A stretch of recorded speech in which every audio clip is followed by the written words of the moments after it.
भैरव भैया की सच्चे दरबार की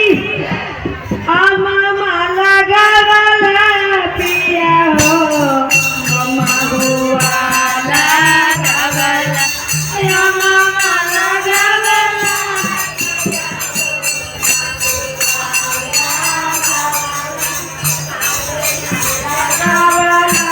पिया हो और काहे ना लगा वाला पिया हो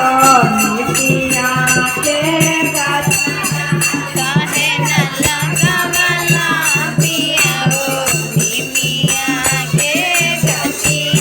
अरे मामा लगा वाला राजा हो महुआ लगा अरे मामा लगा वाला पिया हो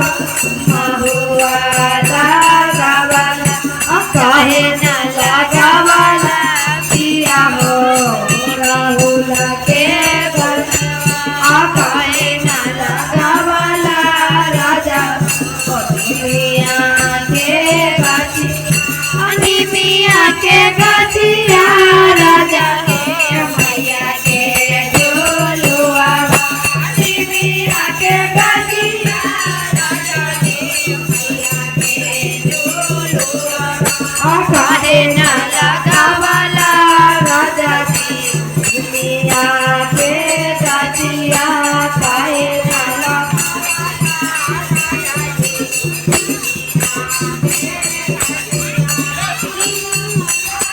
पिया हो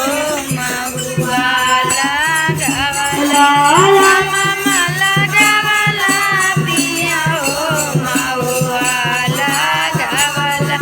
काहे न लगावला राहुल के गाछिया काहे न लगावला राजा जी घोड़ा फूल के गति राहुल गाछिया राजा जी मैया के राहुल फूलवा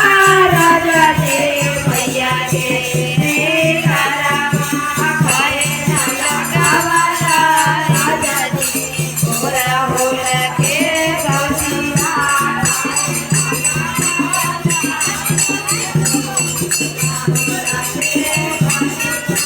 मामा माला गवाला पिया हो माऊ लगा गला मामा माला राजा हो माऊ वाला काहे ना लगावाला राजा हो अगियाई लैती काहे ना लगावाला राजा नारियल के खाना नारियल पालवा राजा मैया के आधारा लगियाई लैतिया राजा मैया के आधारा काहे ना लगा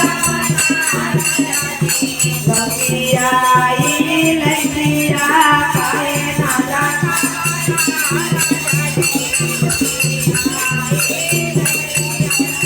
मामा लगा वाला राजा जी महुआला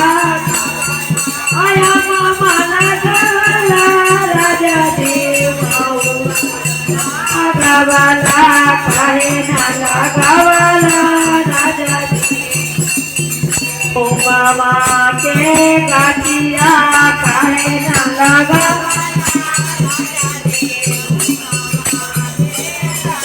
मामा के गदिया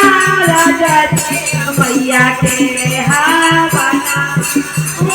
माँ के गदिया राजा जी मैया के हवाला काहे ना लगावाला राजा जी मामा के गदिया कोठवा उठावाला राजा कोठरिया